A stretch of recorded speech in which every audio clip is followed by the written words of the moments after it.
오늘 말씀 함께 나누도록 하겠습니다. 오늘 말씀을 이해하기 위해서는 오늘 말씀이 시작되기 전 말씀에 대한 이해가 필요합니다. 말씀에 대해서 이제 오늘 말씀 그 풍랑을 만난 그 베드로와 제자들의 이야기 이전에 어떤 이야기가 전개되고 있느냐면 오병이어의 사건이 전개되고 있는 것을 볼 수가 있습니다. 오병이어의 사건이 어떤 사건이었죠? 네, 어려운 질문 드렸나요? 네. 물고기 2마리, 보리떡 5개, 5,000명을 먹이신 예수님. 그 기적을 본 사람들의 반응이 조금씩 달랐습니다. 그런데 예수님께서 말씀하시는 사람들의 반응과 또한 그 사람들이 이제 예수님이 원하셨던 반응과 사람들의 반응이 달랐던 것이지요. 그것을 바라보면서 예수님은 많이 안타까워하셨습니다. 그 요한복음 6장에 보면 이러한 말씀이 나오는데 우리 6장 26절에 보면 함께 봉독하도록 하겠습니다. 예수께서 대답하여 이르시되 내가 진실로 진실로 너희에게 이르노니 너희가 나를 찾는 것은 표적을 본 까닭이 아니요 떡을 먹고 배부른 까닭이로다. 지금 예수님은 표적을 보여주셨는데 사람들은 떡을 보고 있습니다. 예수님은 자신을 드러내신 것인데 사람들은 입안으로 들어온 떡이 내 배를 부르게 하는구나, 이것에 집중했습니다. 예수님은 지금 자신을 드러내고자 하고 계십니다. 자신이 하나님의 아들이고 또한 장차 이 땅을 구원할 자임을 많은 사람들에게 알게 하시고자 표적을 보여주셨지만 사람들은 알지 못했습니다. 그런데 오늘 사건, 베드로가 풍랑위를 걸어오는 그 사건, 제자들이 풍랑을 만난 사건과 이 사건이 어떠한 상관관계가 있는가? 그것은 오늘 말씀 속에서도 예수님은 풍랑을 잠잠하게 하시는 분, 그 정도의 느낌이 아니라 나는 하나님의 아들이다 라는 것을 보여주시고자 한다는 것이지요. 사람들은 뭐라고 여기든지 자신을 보여주시고자 하는 예수님의 마음이 계속해서 기록되어 있는 것입니다. 그래서 오늘 말씀 마지막 33절에 보면 사람들이 이렇게 고백하고 있지요. 우리 33절 말씀도 함께 봉독합니다. 배에 있는 사람들이 예수께 절하며 이르되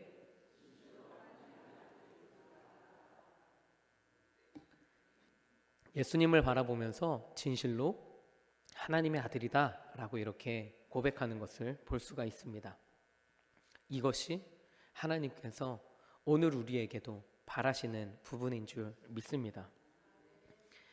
앞서 나온 그 오병이어 사건에서 사람들은 자신의 배를 불리우는 사건에 집중하느라 그 기적을 베푼, 표적을 베푼 분이 누구시냐에 관심이 없었지만 오늘 제자들은 이 풍랑을 잠잠하게 하시고 물 위를 걸어오신 분이 예수님이심을 고백하고 있습니다.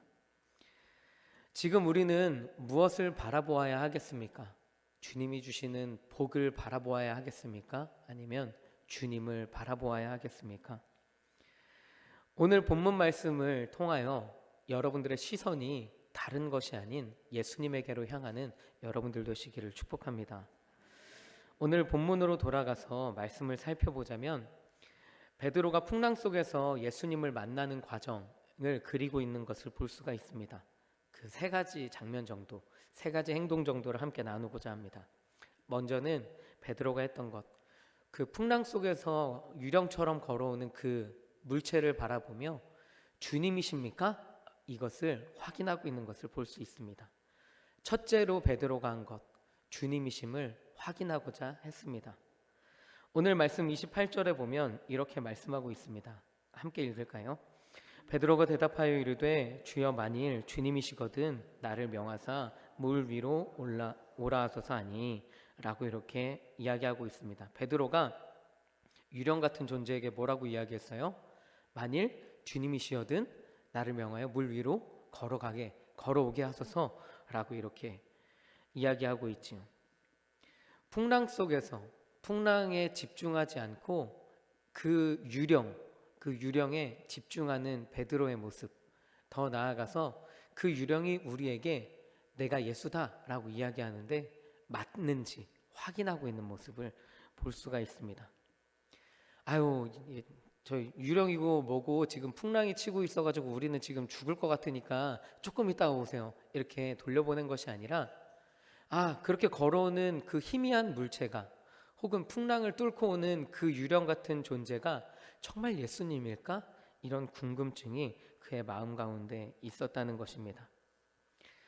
우리는 때때로 풍랑이 밀려올 때 풍랑에 집중하느라 그 위로 걸어오시는 예수님을 바라보지 못할 때가 있습니다. 너무나 힘들고 지쳐서 주님을 바라볼 수가 없는 것이지요. 내 삶이 급급해서, 내 삶이 다급해서, 내 삶에 다가온 아픔들이 너무 커서 예수님을 바라볼 수 없는 것이죠.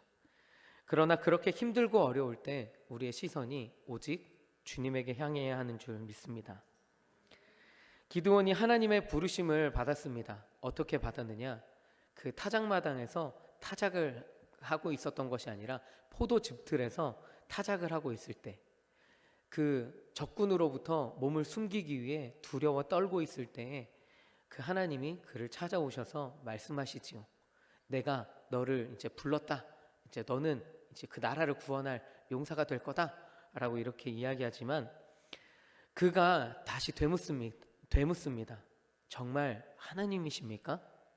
그래서 양털 뭉치를 뭉쳐서 그냥 마른 땅 위에다가 올려놓고 주님이시거든 이 양털 뭉치에만 이슬이 맺히게 하시고 그 옆에는 이슬이 맺히지 않게 해주십시오.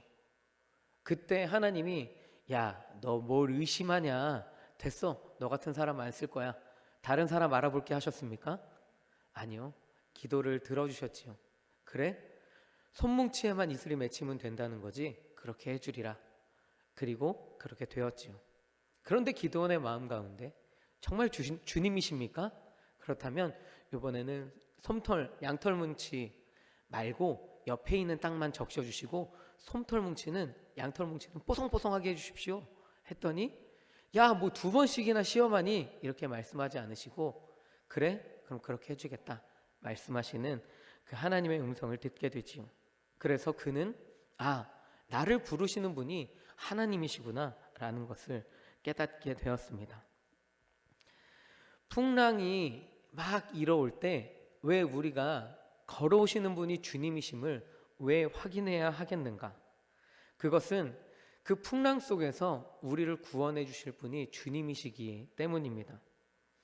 여기서 문제는 고통과 환난 속에서 정말 절망 가운데 있을 때에 주님이 내 곁에 계시는가? 라는 질문이지요.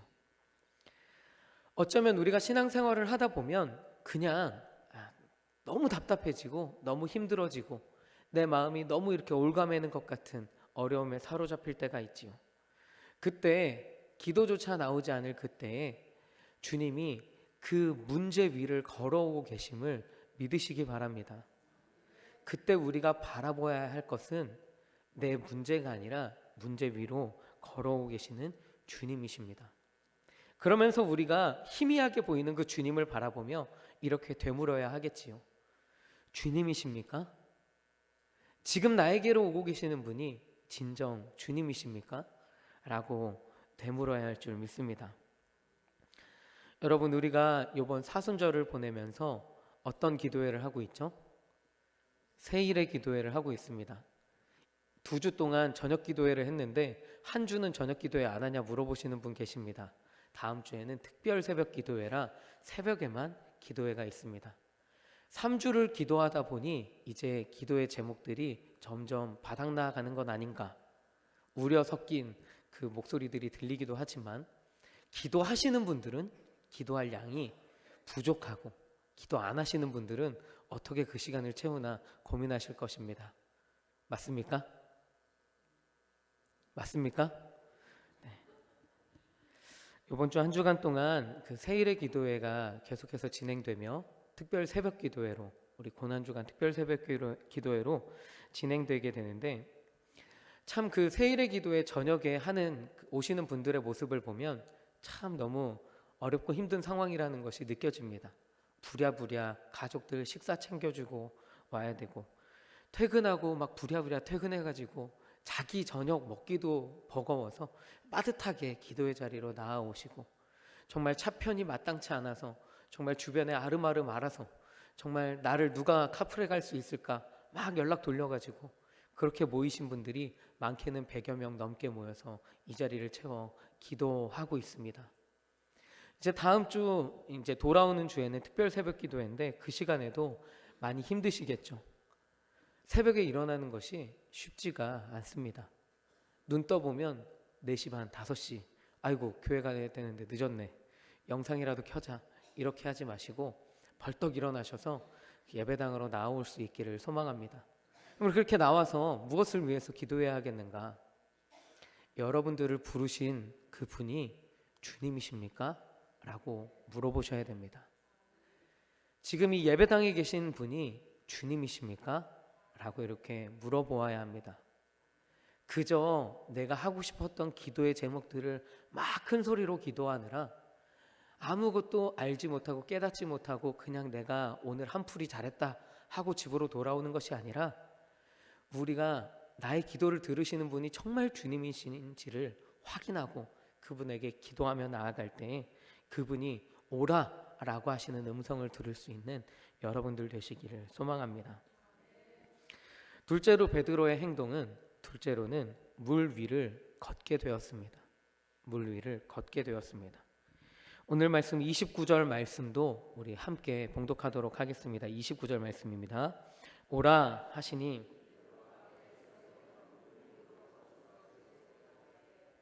아멘. 여기서 보면 우리가 주님이심을 깨달아야 하는 그 시점에서 예수님은 베드로에게 기적적인 일을 행하셨습니다. 물 위를 걷게 해주신 것입니다. 이것이 바로 기도의 응답이었겠지요. 증거를 보여주세요 라고 했더니, 그래? 와라, 오라 그랬더니 진짜 물 위를 걷게 되었습니다. 여기서 질문입니다. 물 위를 걸어간 것이 베드로의 믿음 덕분이었을까요? 예수님의 능력 덕분이었을까요? 베드로가 잘해서 물 위를 걷게 된 것인가요? 예수님이 능력을 베풀어 주셔서 물 위를 걷게 되신 걸까요?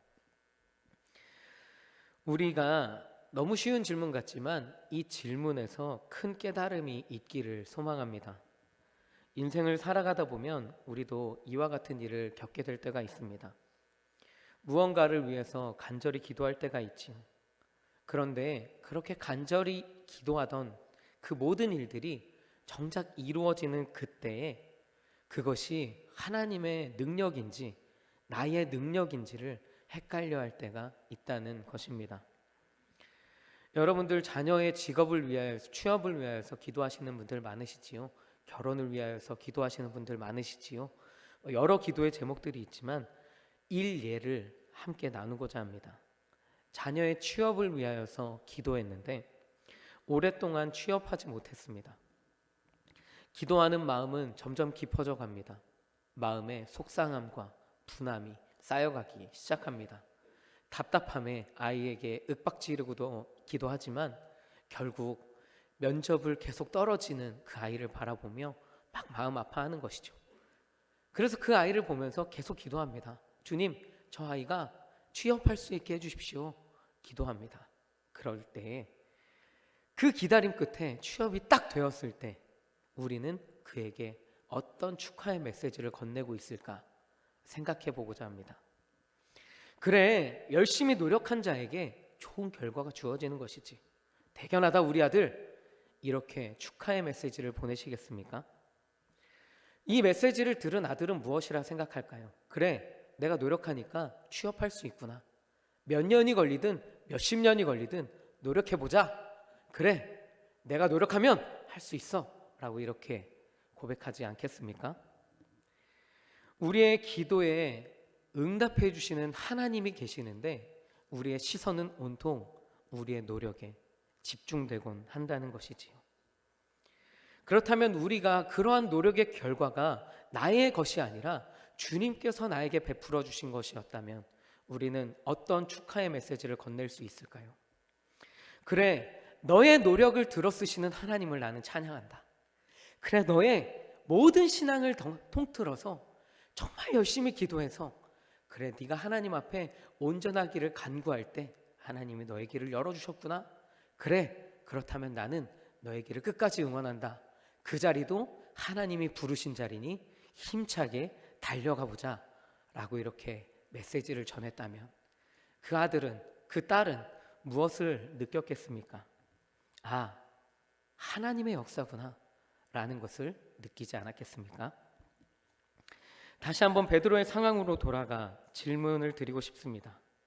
베드로가 물 위를 걷게 된 것이 베드로의 능력, 베드로의 믿음 덕분이었습니까? 아니면 하나님의 전적인 능력 덕분이었습니까? 베드로의 간구, 그 간구에 응답하신 예수님의 능력이었는 줄 믿습니다. 여러분들에게도 이러한 응답이 있기를 소망합니다. 더 나아가서 이러한 응답이 이루어졌을 때 온전히 하나님을 찬양하고 모든 영광 하나님께 올려드릴 수 있는 믿음의 성도님들 되시기를 축복합니다. 셋째로 베드로의 행동, 어떠한 행동을 했느냐? 베드로는 주님께 구원을 간구했습니다. 베드로는 오늘 말씀 속에서 실수했습니다. 풍랑을 바라보고야 말았습니다. 내가 오라 하시는 주님의 음성을 듣고 가고 있었는데 예수님을 바라보고 걸어갈 때 빠지지 않았던 그 걸음이 갑자기 풍랑을 보자 빠져가기 시작했습니다. 그냥 단순히 넘어져서 손바닥이 까졌어요, 아파요, 이 정도의 수준이 아니라 내 생명을 위협하는 그 풍랑 속으로 자신이 빠져들어가는 것을 느끼게 되었습니다.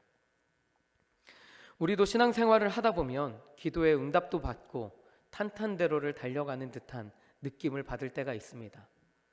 모든 기도가 응답되어진 것은 아니지만 이전보다 나의 삶이 훨씬 윤택해지고 이전보다 나의 삶이 그리스도의 축복으로 말미암아 하나님이 주신 복으로 말미암아 평온해졌다라고 고백할 때가 있지요.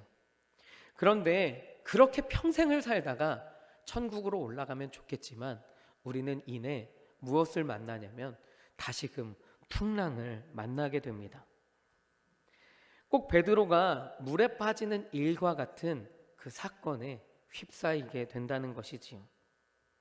욥과 같은 의인도 인생 탄탄대로 순조롭게 달려가고 있었지만 그 욥도 하나님의 그 허락하심 가운데 마귀의 시험을 받게 됩니다. 모든 것들을 다 잃어버리게 됩니다. 욥이 무엇을 잘못했습니까? 신앙생활한 잘못밖에 없습니다. 모든 것들을 다 잃어버렸습니다. 작게는 자존심을 상하는 일이었을 수도 있고 크게는 생사를 다투는 일이 될 수도 있습니다. 그것이 무슨 일이 되었든지 간에 어쨌거나 우리의 삶에는 어려움이 그렇게 찾아오게 된다는 것입니다. 그때 우리는 또 고민합니다. 과연 하나님은 살아계시는가? 과연 하나님은 내 기도를 듣고 계시는가? 그의 귀는 닫혀 있는 것이 아닌가? 하나님은 눈으로 내 모든 상황을 보고 계시면서 지금 그렇게 나를 그냥 방관자처럼 보고 계시는가? 하나님은 나의 실패 속에서 내가 그저 좌절하기만을 기다리셨던 것인가? 라는 질문에 사로잡힐 때가 있습니다. 그때 우리 마음 가운데 너무 두렵다, 너무 힘들다, 그래서 사울처럼 신접한 여인을 찾아가기도 하고 십자가 사건을 마주한 제자들처럼 예수님을 모른다 부인하며 각자 자신의 삶의 자리로 돌아갈지도 모르겠지요. 그것이 절대 이들이 연약했기 때문에 그들은 예수님을 배반했지만 우리는 예수님을 배반하지 않을 거다, 이러한 작은 다짐만 가지고 이겨낼 수 있는 상황은 아니었다는 것 우리는 잘 알고 있을 것입니다. 우리의 시선이 하나님이 아닌 다른 것에 계속 향할 수밖에 없는 그 상황에 놓이게 되었을 때 오늘 베드로는 어떻게 반응하고 있는가? 30절에 보면 이렇게 반응하는 것을 볼 수가 있습니다. 우리 30절 말씀을 함께 봉독합니다. 바람을 보고 무서워 빠져가는지라.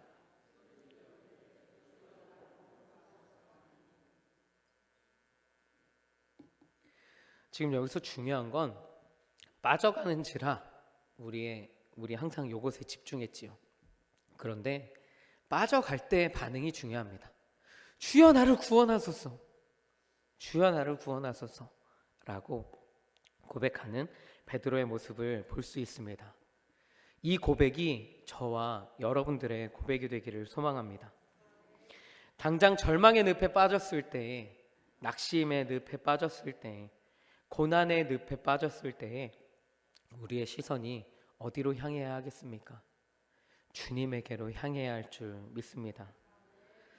아무리 나의 잘못으로, 아무리 나의 믿음이 연약함으로, 아무리 나의 죄악으로, 여러 가지 상황과 환경들로 인하여서 내가 그 풍랑 가운데로 빠져가게 된다 할지라도 나를 구원하실 분은 오직 주님밖에 없음을 믿고 주여 나를 구원하소서 고백할 수 있는 우리가 되어야 할 줄 믿습니다.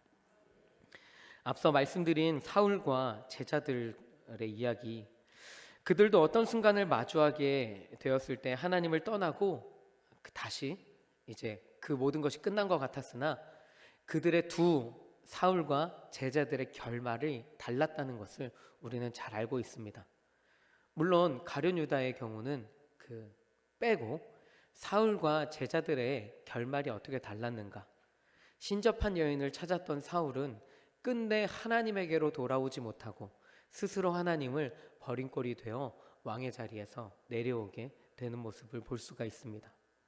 그런데 똑같이 예수님을 저주하고 배신했던 베드로를 비롯한 많은 제자들, 그 제자들은 다시금 주의 사명들을 감당해내는 것을 볼 수 있습니다.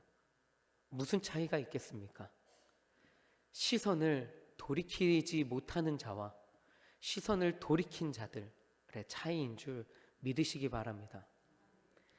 내가 아무리 큰 죄를 지어서 하나님이 나를 벌하신 것이라 할지라도 그 벌의 끝에는 하나님이 서 계셔야 우리에게 희망과 소망이 있는 줄 믿습니다. 아무리 부모님이 엄하게 혼낸다 할지라도 그 매를 뚫고 부모님 품으로 달려 안겨야 그 아이가 살 수 있는 것처럼 우리 또한 아무리 잘못하더라도 주님에게 달려 나아갈 때 우리의 삶의 자리가 하나님 보시기에 아름다워지며 결국 우리의 모든 문제가 하나님으로부터 인한 모든 그 해결점으로 다시 돌아가게 되는 줄 믿습니다. 다시 오늘 말씀으로 돌아와 볼까요? 베드로는 믿음이 작았습니다. 우리보다 믿음이 컸을지는 모르겠으나 예수님 보시기엔 믿음이 작았습니다. 그 믿음을 바라보며 그는 고백했습니다. 주님, 나를 구원해 주십시오. 그렇게 했을 때 주님이 나를 구원해 주시는구나, 이것을 깨달았고 더 나아가서 그를 바라보고 있던 수많은 제자들이 저분이 하나님의 아들이시구나 라는 것을 깨닫게 되었습니다. 나의 인생만 믿음이 올바르게 세워져 간 것이 아니라 옆에 있는 사람들도 하나님을 함께 보며 찬양하며 그 주님을 알아가게 되었다는 것입니다. 다시 한 번 더 강조드립니다. 내일부터 고난주간 특별 새벽기도회가 이어집니다. 그때 우리는 무엇을 바라보아야 하겠습니까? 그때 우리는 십자가에 달리신 예수 그리스도를 바라보아야 할 줄 믿습니다. 지금까지의 모든 말씀을 요약해 보자면 믿음이 필요할 때, 기도가 응답되었을 때, 또한 절망과 좌절 가운데 빠져 있을 때에도 우리의 시선은 오직 주님에게로 향해야 하는 줄 믿습니다. 우리가 주님을 바라볼 때에야 진정한 회복이 일어날 수 있습니다. 여러분, 이제 다시금 기도하며 나아가야 될 때입니다. 나의 목소리를 높여 내가 원하는 것을 구하는 기도가 아니라 주님이심을 깨닫게 해주십시오. 기도가 응답되었을 때에 주님을 바라보게 해주십시오.